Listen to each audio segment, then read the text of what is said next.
Hi there guys, and welcome to another episode of the Cover Zero Show with me, your host Simon Conboy. Today's episode we will be discussing sort of a burning question for each team heading into training camp.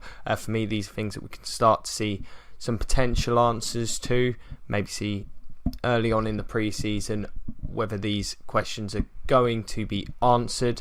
I think each one of these questions is essential to a team improving an area of weakness last season and potentially taking another step towards either contention or winning the Super Bowl itself. So I'm going to jump right in with the NFC North and the Chicago Bears. So for me, the biggest question for the Bears is this quarterback situation.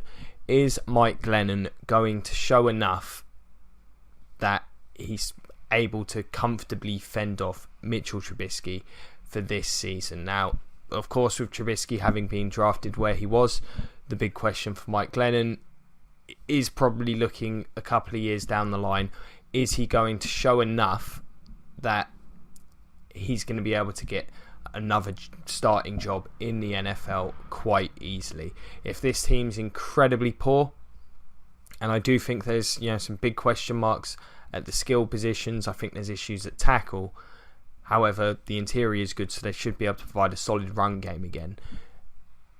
If he can perform well, excellent. If this team is, maybe looking at a sort of 2-7 record heading towards the end of the season or just past the midway point, then we are going to see Mitch Trubisky come in, and that could signal a major concern for Mike Glennon and his viability as a starting quarterback in the NFL.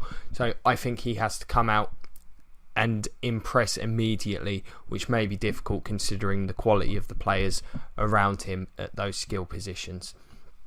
Next up, heading to Detroit, has this team got enough on the defensive line?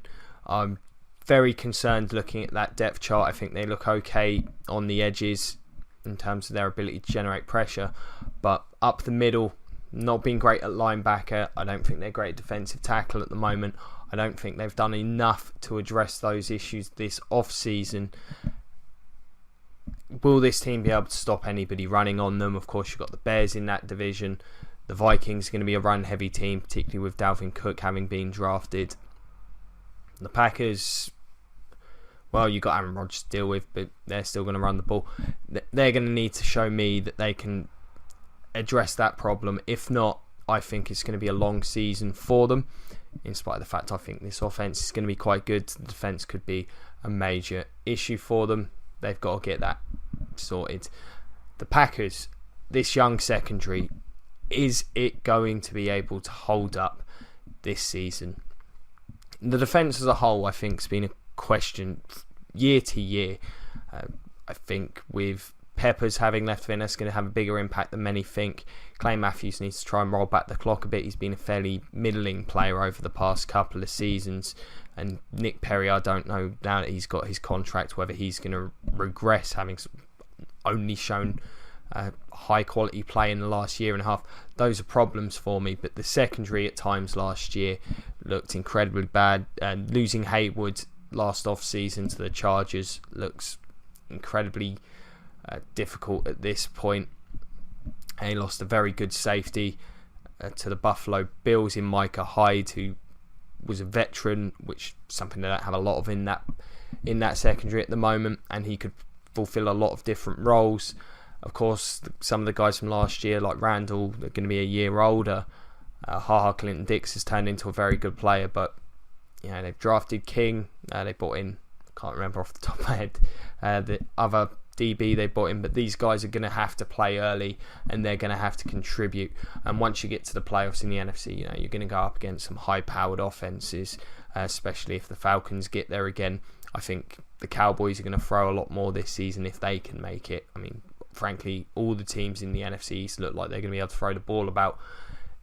It's going to be a very, very long season for this defense potentially. If that secondary is not ready and that pass rush struggles, you're going to be looking at Aaron Rodgers doing his best Drew Brees impression, which we have seen he's capable of. But come playoff time, and I'm still convinced the Packers will make it.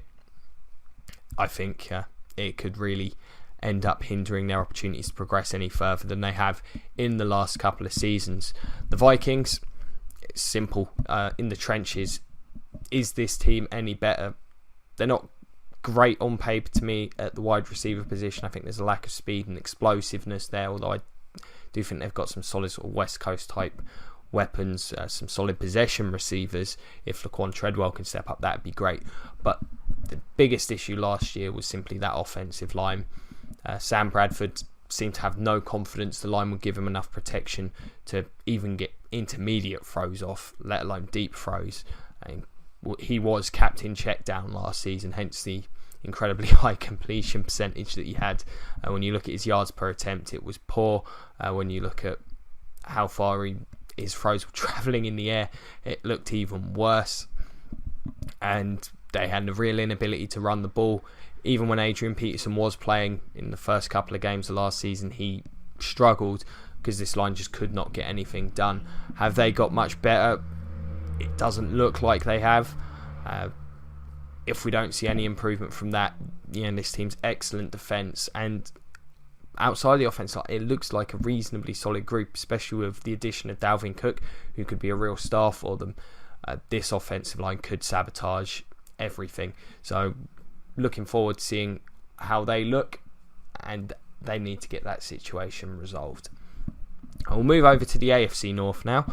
The Cleveland Browns, for me, the question here is that defensive line. That needs to step up. Don't think the Browns are going to be particularly competitive this year, but I do expect them to be better, and I believe if this defence is going to progress, that's where it's going to stem from. The secondary looks like it's going to struggle on paper. Not sure about what they've got a linebacker.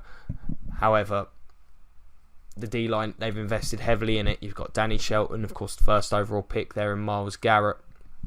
A couple of defensive ends that they took in the last couple of seasons in rounds 2 and 3. Those are players that need to not necessarily be world beaters this season, but there needs to be a clear progression. Haven't seen enough from Shelton considering where he was drafted. I think the Emmanuel Ogbah, for example, he flashed a bit last season but really started to struggle as the season wore on, whether that was the rookie wall as they call it, or just being demoralised by being on a team that struggled so much. I'm not so sure, but I think these guys need to show up early and often. They'll get some good high quality linemen to test them in training camp, so I always think that helps. They're going to need to step up. I think this defence is going to be built on these guys. If there's going to be any kind of turnaround in Cleveland in 2018, it will start up front for this team. Moving on to Cincinnati. This offence, what is it going to look like next year? They've lost a couple of key pieces along the offensive line in Andrew Whitworth and Kevin Zeitler. How's the offensive line going to look? They've got Jake Fisher and Cedric Ogbuehi. I'll say his name right one day. They need to step in there, and I can't expect them to reach that level in 1 year, because you are talking about two top players at their positions, two very, very good Pro Bowl caliber players. But they need to be competent. The offensive line has long been a strength there in Cincinnati. Those two players going, and the line underperformed last year compared to what we've seen previous. It just lost its two best players. I think that's a real concern. And you combine that with some very new pieces. I think Joe Mixon's probably going to be very effective. His tape is great. John Ross, not sure how much he may be able to contribute. It's sometimes difficult for rookie receivers, particularly speedsters, who kind of just that superior athleticism can carry him a long way in college. I do think he's skilled, but particularly if Tyler Eifert ends up missing some time, this offense could really struggle. They need to hope AJ Green is back 100% healthy and on form as well. He's going to go a long way in determining whether this team can be successful. So for me, it's just the general look of this offense, but I do believe it starts up front. I think there's a lot of pressure on Fisher and Ogbuehi to get it going and try and restore this Bengals team to where it was a few years ago, where it looked like one of the most talented rosters in the league. And this offense could be really good or really bad next season, depending on the players I've mentioned and their ability to contribute effectively next year. Moving on to Pittsburgh, is for me simply, can this defense continue to develop? They got better over the course of last season. I think the last month were playing incredibly well. Saw that in the playoffs as well. I thought they were very effective for the most part. Tom Brady exposed them a little bit, but for some reason he just loves playing against the Steelers. Of course, still young in the secondary. Hopefully for them, these players will continue. I need to see, I think, Bud Dupree take another step. If Watt can help out, that would be great, because of course who knows how much longer they can continue relying on James Harrison. That injection of youth there needs to be impactful. That combined with the secondary will, I think, determine how far this team can go. You know what the offense is going to do if they can stay healthy. They just need to get a little bit of support. If they can keep it going, then if they can keep it going in terms of advancement, then this team's going to be incredibly difficult to stop in the playoffs and beyond, even if it means just playing at a slightly above league average level. I think they're going to be a very, very good unit. The Ravens, next up. I honestly do not feel great about the 2017 version of the Ravens. I think defensively they're going to be solid. That secondary looks fantastic on paper. I'm a bit concerned about the front four, but the offense. What can Joe Flacco do with what looks like a fairly average group in terms of overall talent level? Their number one receiver on paper at the moment is Mike Wallace. Don't necessarily know what they've got at tight end at this point. Dennis Pitts had a lot of injuries. I don't know if he's ever going to be the same player. Got a couple of young tight ends there who haven't stepped up. Rashad Perriman, while there's been some good, positive word on his contributions in camp thus far, he hasn't shown anything. And frankly, who knows at this point what they're going to have to offer in the running game. An offensive line that's lost Ricky Wagner now, along with losing Kalichi Assembly last year, that's got worse. Can Flacco carry this team? It's probably the worst group he's had around him on offense overall, at just about every spot. So, can he keep this team contending in what could well be a pretty tough division? You have to say the Steelers look heavily favoured for it at this point. Can he keep them afloat? Will the defence be good enough to keep games low scoring? Which, I don't know, with that pass rush, I'm dubious. It'll be interesting to see, but I think, the offence needs to show that it's going to be better than the sum of its parts. So we'll move on to back to the NFC and head east, and we'll start with number one seed of last year, the Dallas Cowboys. And much like the Packers, questions here are all about the secondary. I've said before on this show, this team's defence overperformed last season. I think they were coached up excellently to perform as well as they did. You look at it, Sean Lee's an incredibly talented player. Morris Claiborne played very well when he was healthy last year, but he's now gone. They got some pretty good safety play from Barry Church and JJ Wilcox. They're both gone. It's going to be a lot of young, unproven players that are going to be relied upon to start in that secondary. The pass rush in Dallas has been pretty poor for a couple of years now. Randy Gregory, of course, ended up being a bust. Haven't got a huge amount elsewhere. David Irving could be suspended. We're not sure at this point. They're not great at defensive tackle. Can this defense keep up with what's a very talented offensive group? Especially considering how much better the offenses in the division have got. Maybe not so much the Redskins, who probably got a little bit worse at receiver, but they were a very good group. The Eagles, of course, have got a lot better. The Giants have got far more weapons than they did. This is a big Achilles heel. Of course, they've got a harder schedule as well. These youngsters are going to have to grow up fast if Dallas is going to progress any further than it did last season. So we'll head to Philly now. What Carson Wentz, this is, it's down to him. Saw him start his rookie season incredibly well. Regressed, I think, as the season wore on rather than progress. Started to see some unfortunate habits. He started to get hit a lot more, was holding on to the ball for far too long, seemed to struggle with his reads. and sort of ad-lib a bit more than you'd like to see from a rookie. He needs to step up his game. Of course, he didn't have a great group to work with throwing the ball last year. That looks to have changed. They've done a great job addressing that issue. My other concern there would be that he might have to score a lot of points to win games next year. The secondary in Philly looks pretty poor. They look okay at safety, but who are they going to play at corner? I think that's a big issue, and I wouldn't. Whilst I really like what Philly have done, I think this team's got a lot better.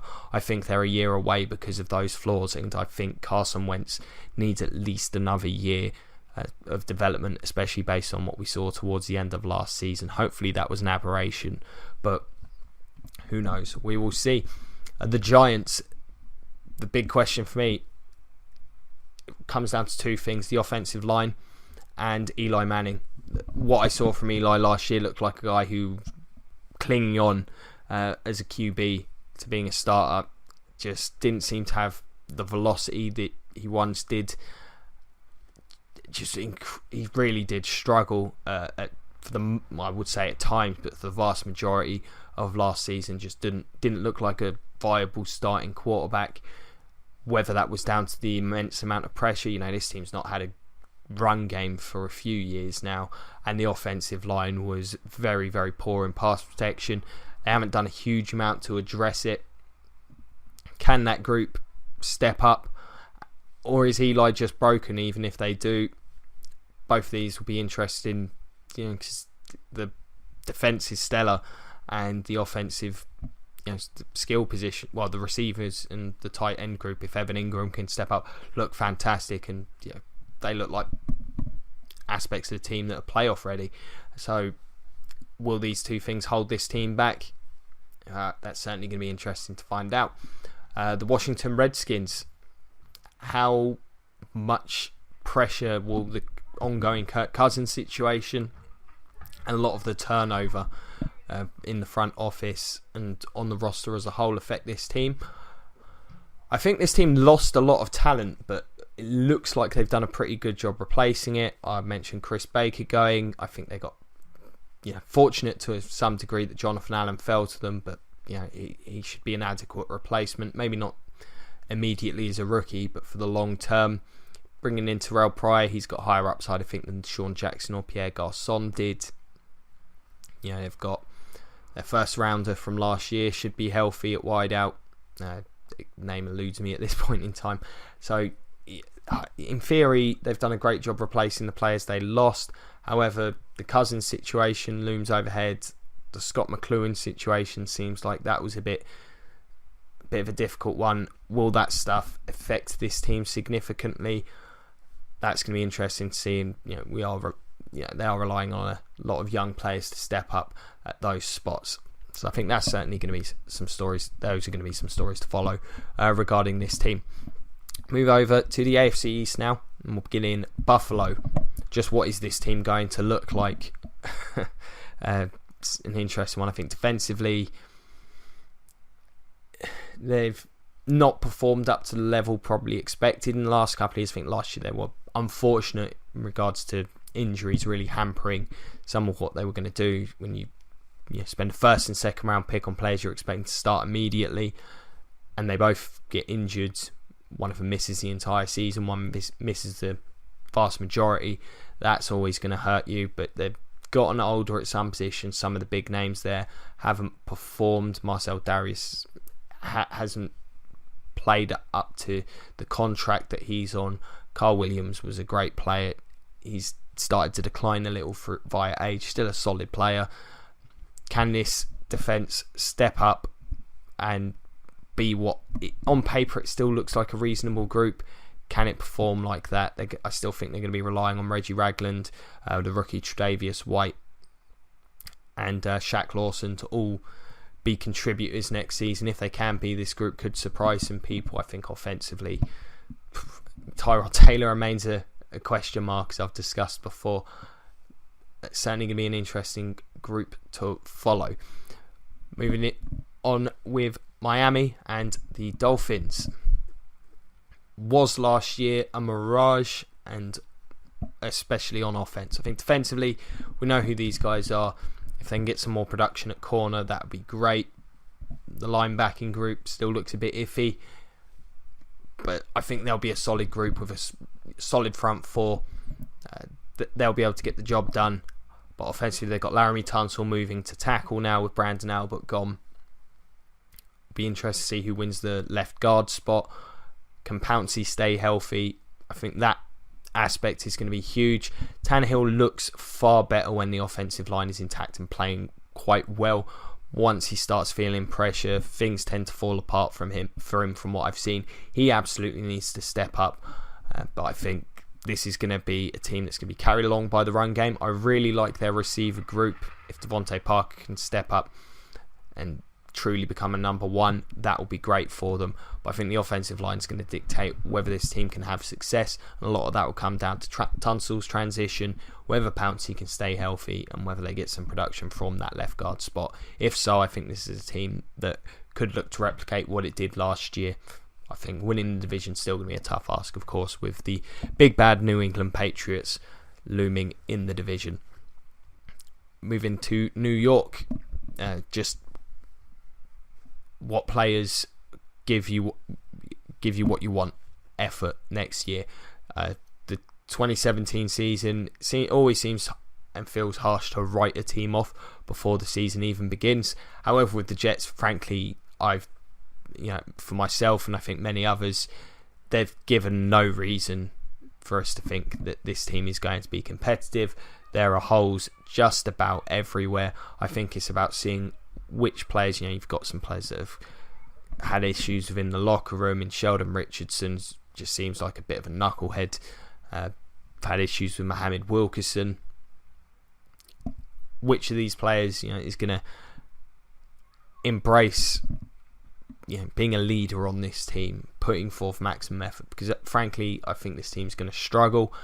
But you've got, especially on the defensive side, Leonard Williams and Jamal Adams, some really good young players. I don't think you want to have them in a toxic environment that could hinder their development at all. Offensively, again, similar thing. I think this team's going to really struggle. Which players can you see busting a gut to make plays, make this team as successful as it can be, and demonstrating leadership? I think these things are vital, because this team's going to have it's got a lot of dead wood on it that's going to need to be trimmed over the next off season. Figuring out who the guys are that you're going to keep and build this franchise around as you continue this rebuilding effort, I think is absolutely essential. And for me, if I were a Jets fan, that would be my main focus going into next season. New England, how happy can you keep all the guys in this offense? Now, really, I'm referring mainly to Brandon Cooks here. Possibly Gronkowski, but Gronkowski seems like he's a trooper, frankly, and he seems to really enjoy blocking, so I'm sure he'll be fine as long as he's healthy. Brandon Cooks, we saw complaining about a lack of targets in New Orleans. I think that's a big concern heading into the Patriots, because they operate in a fairly similar system to the Saints, and it's a very short, quick passing game that they operate for the most part. Brady isn't going to have any particular favourites. He's going to go to the guys that are open. I think Brandon Cooks is going to be used as a decoy a lot to set guys up underneath, because that's, frankly, that's what Brady likes to throw. And they've got the receivers that can exploit those matches underneath. So whilst New Orleans, of course, haven't had the success in the last few seasons in terms of win-loss record, is Brandon Cooks going to be an issue? I think this is something that's not being talked about enough. I think it could absolutely be the case. I've got no doubt they'll make an effort to get him involved early, just to try and settle him into the team and make teams respect his presence there. But in the overall, that would be my biggest concern with this offense, because frankly, you look at the rest of it, you look at the rest of it and it looks great. Also, the pass rush, where's that coming from? I think that's something that will need to be monitored as the off-season rolls on. Back over to the NFC now, and we're heading down south, and we'll start with what seems to be the off-season darlings for most of the media, the Tampa Bay Buccaneers. I think this situation is only going to get worse with them being on Hard Knocks. The question here is, can this offensive line hold up? They've obviously made a concerted effort to improve Jameis Winston's weapons. They seem fairly content at running back. Picked up Jeremy Nichols in the draft. Re-signed Quiz Rogers. Looks like a reasonable group. The skill positions now look very good, with Deshaun Jackson being signed to be the number 2 behind Mike Evans. Adam Humphries and Chris Godwin will be the 3rd and 4th receivers respectively, you'd think. OJ Howard's complementing Cameron Brate. That looks great on paper, but this offensive line last year was below average, and they've still got some work to do. Haven't done much to address it. J.R. Sweezy's healthy. I don't know if that's going to be a significant addition to this group to have them perform better. There are some young players there. Donovan Smith, Ali Marpet. Ali Marpet's already a good player. They could continue to progress. But in spite of having added all these weapons, if this group doesn't perform better, particularly in pass protection, than they did last season, I think a lot of that, that improvement won't necessarily translate onto the field.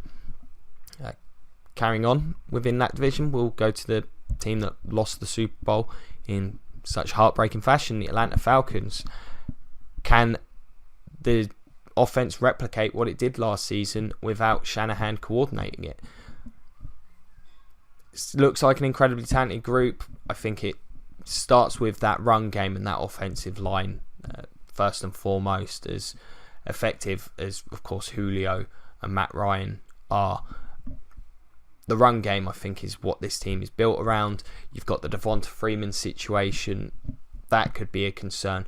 But can whoever's calling the plays, which I should have researched before I started this, but can this team keep that balance that they had last season?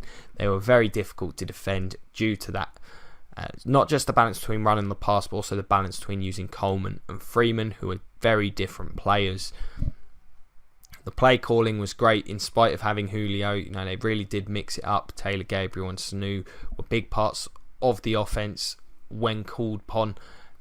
It was a week-to-week basis. There were some games where Julio was quiet and Mohamed Sanu would go off, and it felt that way most weeks. It was sort of one or two players that were truly outstanding and read well on the box score. There could be a big fall off there. It's certainly going to be worth watching out for early in the season, see if there's any kind of adjustment to this new scheme. Head to Carolina now for the Panthers. Can this offense show some semblance of what it was a couple of years ago? Last season it really looked like teams caught up with Mike Shula's offense. Was a very basic and simple offense the year before, but it managed to get by off some lights out play from Cam Newton and a good balance between the run and the pass. Last year they didn't really get either of those things. It turns out Cam was playing hurt.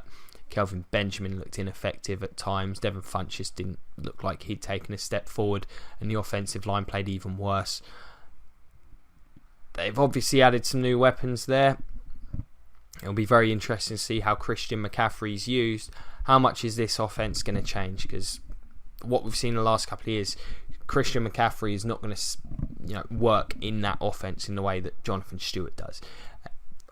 Whilst I do think he can run up the middle, I don't think that's the best use of him. This team throws to the running back as little as anybody. So clearly, if you're drafting Christian McCaffrey in the top 10, you're looking to change that fact. So it'll be very interesting to follow along through the preseason, although they probably won't show too much in the preseason.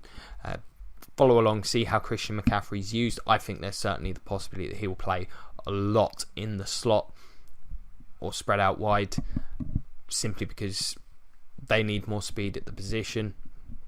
I expect the rookie from Ohio State, again, name eludes me at this point, to be a heavy contributor. There is a major lack of speed outside on this team. Kelvin Benjamin's a big question mark. How this offense looks next year could be a massive aspect of whether they're successful or not. Certainly going to be interesting. And then we'll head on to the Saints. As ever, the question here is, can this defence at least improve itself to being of an average level? Of course, we know with Drew Brees and Sean Payton, this pass offence in particular is going to rank near the top of the league. Whether the run game is going to be great, I think it will. Alvin Kamara, I think, is going to end up being the star of the show there, in spite of Ingram and Adrian Peterson being there. But the defence, frankly, has been so bad over the last couple of years. Some major free agent busts there. Some draft picks that just haven't worked out. Like Kenny Vaccaro's been very average at best. I think he's been pretty poor for them. Jairus Byrd was just an absolute bust. They've hindered everything this team tried to do. They need to show something. I think Sheldon Rankins played well. Team looked a lot better once he got onto the field about the halfway point of last season. Obviously, Cam Jordan's great. Brought in some players to play the linebacker spot, which has been an issue for the longest time. Of course, Lattimore's going to be relied upon. It's a pretty weak group they've got at corner. See how Delvin Breaux comes off injury. He showed some promise. If this group can just get to a league, being around the league average, this team's going to be a threat to anybody with that high-powered offense. We'll see what happens there. Heading on now to the AFC South. One of the most intriguing divisions in football next year, I think. It could either be really good or really bad. And we'll start in Indianapolis. What is this revamped defense going to look like? Are they going to be ready to compete next season with that group? Of course, an immense amount of change. Ryan Grigson gone. It's pretty much going to be new starters at just about every spot along the defense. We've got Malik Hooker there. Got that John Simon was brought over. Jonathan Hankins, just to name a few of them. Gone are a lot of the veterans. Can this group gel and become a cohesive unit early? And if they can do so, how effective can they be? Doesn't appear to be a huge amount of talent there at this point in time, but it certainly looks better on paper to me than it did. But that many new faces might take some time. Can they get to a level quick enough that allows Indianapolis to compete for this division, which is wide open heading into next season? Next up, we'll discuss the Jaguars, who had another off-season spending spree. Blake Bortles is simply the question mark here. How does he look heading into the season? Defensively, this team improved as the season went on last year. They looked great towards the end of the year.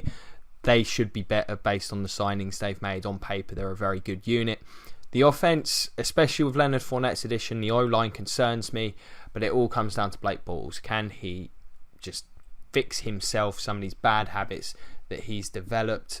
Of course, takes far too many chances, makes boneheaded decisions. His wind-up mechanics don't look great, and there are some stories that he's not taken the job as seriously as a quarterback in the NFL has to. This is his last opportunity. If he plays like he did last season, then I think that's him done in Jacksonville, and I think he'll have to work hard to even get another chance to start in the NFL. This team was very aggressive this offseason. I don't think they're going to be patient with him. I'm surprised they've not got more competition for him this year. However, I guess with a new front office and new coaching staff, they can ride out one season with Bortles and not necessarily be on the hook for his failures. So if this team's going to make a push this year, it's going to be because Bortles is significantly improved. We'll head to Tennessee now and discuss the darlings of last season, the Titans. Much improved. Year two of, I think this new scheme and style that the Titans have bought is going to be huge. There's actually going to be some expectation and some eyes on this team for the first time in a while. Will that pressure crumble this team? I think last year they managed to catch a lot of teams by surprise. The front seven was a lot better than I think a lot of people thought it would be. The offense, and I think that caught a lot of people by surprise. This year of that scheme on film, I don't think that's going to be the case. I think the execution is going to have to be better for them to be as effective as they were last year. Now, of course, the offensive line looks great. The skill positions have had a lot of players added, including Corey Davis. So they should be better. Marcus Mariota improved immensely last year. Unfortunately, he's going to have missed a lot of the off-season. He's only sort of just got back recently after the broken leg. But if he can continue to improve, some new faces on defence, this team looks like they should be primed to start competing within the AFC. Simply, can they handle all of it? Can they improve on last season? And now that teams are going to take them, I would imagine, a bit more seriously than they did early in last season. That's going to be a big story there. Moving on, final team within the division, we've got the Houston Texans. This one's low-hanging fruit. There's only one question mark here. Deshaun Watson. Clearly, he's going to be the starter. They can't go into the season with Tom Savage unless Deshaun Watson looks absolutely not ready to take the field. I think if Tom Savage starts, Texans fans should be concerned. Not necessarily about Deshaun Watson, his long term, but for this season, I think you can then write it off. This is a team that's pretty loaded. They're absolutely ready. If they could get some high-end quarterback play, I think they're a real contender in the AFC. Can Deshaun Watson do enough? If you think like what Russell Wilson did in his rookie season, I certainly think Deshaun Watson's got the tools to execute in that manner. It's certainly an intriguing player. You watched the way he played at Clemson, real clutch. Definitely was more than happy to put all the pressure on his shoulders, see how he handles that and how he performs. A lot falls on him. If he can even play at a pretty average level, just don't make mistakes, keep the team humming along offensively, I think this team's got the opportunity to be very, very good. Final division in the NFC next. We're going to head west, and we'll begin with one of last year's biggest disappointments, the Arizona Cardinals. Has this team got better is the question for me. Lost a lot of players in the off-season. Looked to have replaced them in the draft, but whether these players can step in, it's a lot of production they lost. Tony Jefferson was a stellar last season. They got Budda Baker in round 2 to replace him. Kevin Minter was solid. Sam Reddick in round 1, and Robert Nkemdiche, who did absolutely nothing in his rookie season, has massive job replacing Calais Campbell. This team was really disappointing. Suffered a lot of injuries, particularly on the offensive line. I think if the offensive line can stay healthy, David Johnson's a star. They should still be okay on that side of the ball, but they are going to be relying on a lot of these defenders in what's a very multiple and complicated scheme, I would imagine, to learn. They're going to be relied on heavily for this team to be effective, and the window there is closing. If the situation with Palmer and Fitzgerald is the case, where they could retire at the end of next season, this window's closing on this team. These guys need to be ready day one if this team's going to compete for a title next year. We'll head to LA with the Rams. Is Jared Goff a sunk cost? That's the big question for me. Of course, the first overall pick. It may seem harsh to say at this point in time, especially considering the talent around this team offensively, poor offensive line. Todd Gurley struggled last season, and the receiving group was one of the worst in the league, if not the worst. However, we saw a lot of bad habits from Goff. He absolutely did not look ready to take the field when he did. If he starts, he's going to be starting next year. If you don't see any improvement, next year's draft class looks pretty good for QBs. Do you just cut your losses? Of course, Sean McVay and the current group, they've got no ties to Jared Goff. He's going to have to show something. I think this team's still going to be pretty weak offensively, but there's going to have to be some progress there, or I think that change will have to be made, and he'll go down as one of the biggest draft busts of all time. Next up, we're going to discuss the 49ers.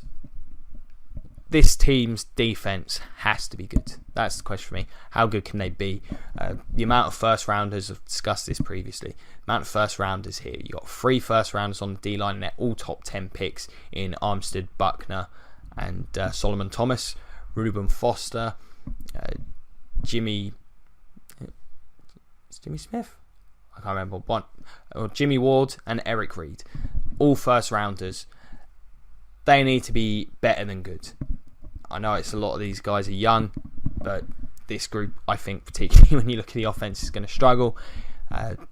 Want to see the defense keeping this team in games. I don't expect them to be very good next year, but I want to see this team come together and become a decent defensive group, even if it takes most of the season to do it. But they're going to have to be good, otherwise, these last few drafts they're going to look like a waste. Frankly, and if that's the case, it's going to be an even longer way for this team to get back to relevancy. And finally, the perennial contender Seahawks. Can this team return to the kind of toughness in the trenches that they need?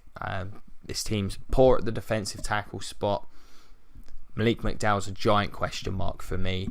Coming out of the draft, the offensive line has been really poor the last couple of seasons. Of course, a lot of the players that were around when they won the Super Bowl are now gone, and they've looked to replace them with cheaper, younger alternatives.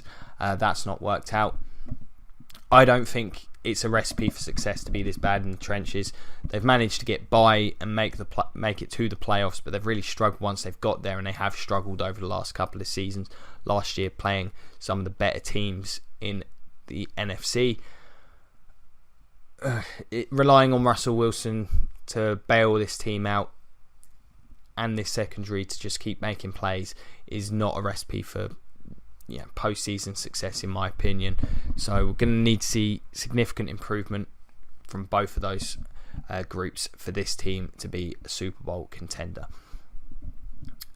Finally, the AFC West, the on paper best division in the NFL at this point in time. We'll start in Denver. Who is the quarterback heading into the season, and can the offensive line protect them? Personally, I saw enough from Trevor Siemian last year to think that he definitely deserves a shot at this starting job. I really wouldn't hope they'd just give it to Paxton Lynch by default of him being a first rounder. I think this should be an absolutely open competition with whoever performs being given the starting job. Regardless of who it is, this offensive line has to be better than it was last season. Otherwise, they're going to have no run game, and whoever does play that position is just going to get beaten up, especially with the pass rushers in that division, because frankly, it is brutal. Needs to be significant improvement there. For my money, I think Trevor Siemian should be the starter, but whoever owns the job, give it to him. Next up, the Chiefs. Can they just keep up the momentum that I feel they ended last season with? I thought they were playing great football at the end of the year, really pushed the Steelers, just weren't able to make a few plays on offense. Some typically conservative play from Alex Smith, some untimely penalties, some drops, missed opportunities cost them that game. But can they maintain that standard next year? If so, I think this team is going to be a real threat to the Patriots in the AFC. I think they're a really, really great team.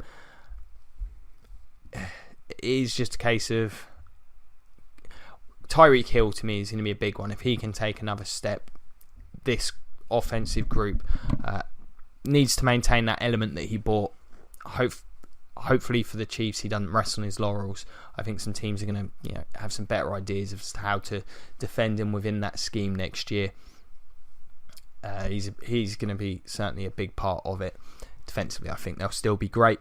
And next up, we've got the newly moved LA Chargers.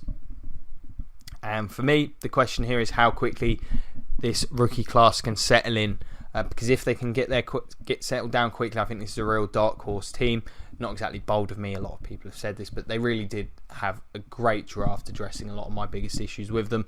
Getting in 2 guards in Forest Lamp, I think, was one of the steals of the draft. Bringing in Mike Williams, who's perfect sort of receiver for Phillip Rivers, as many have pointed out. He's had a lot of success with big-bodied wide receivers who can go get jump balls, and that's exactly what Mike Williams is, a jump ball specialist. If they can get in there early and contribute, Melvin Gordon, really broke out last year. I thought he was stellar. Keenan Allen can come back healthy. That would be a massive, massive boost for them. That would take a lot of pressure off of Mike Williams.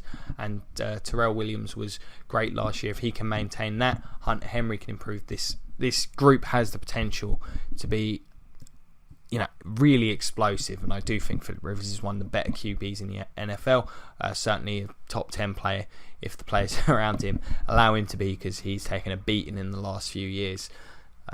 So the big question there is how ready these guys are to start day one. I think, especially in such a tough division, they're going to have to be. Then this team is not going to be able to get off to a 0-3 start and pull it back with the amount of competition there. And finally, the Oakland Raiders. Just what does Marshawn Lynch bring to this team? Frankly, the defense, I think, is very much a work in progress.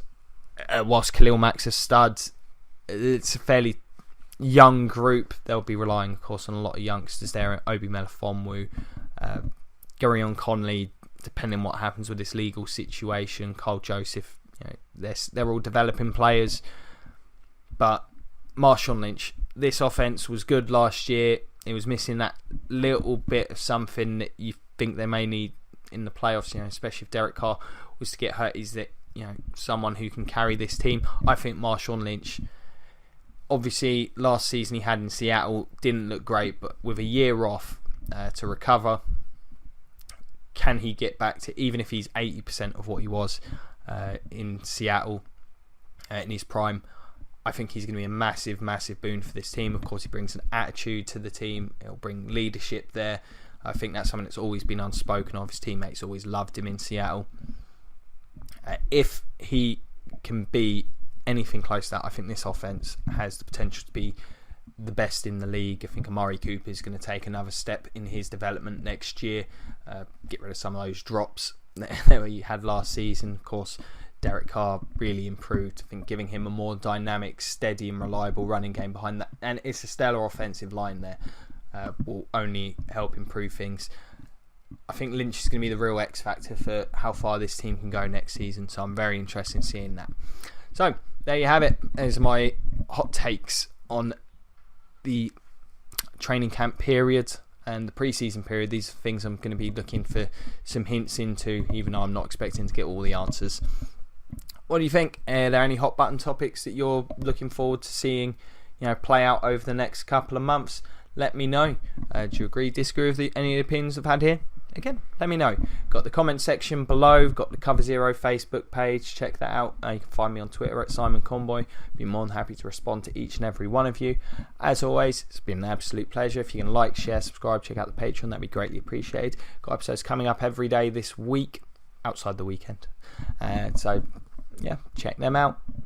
Doing my top 100 reaction tomorrow. A Cover Who episode where I discuss a player that I feel has been forgotten somewhat since their retirement, who was a very good player, and a few other bits. So as always, check them out. It's been an absolute pleasure. Thank you very much for your time, and as always, go Bucks.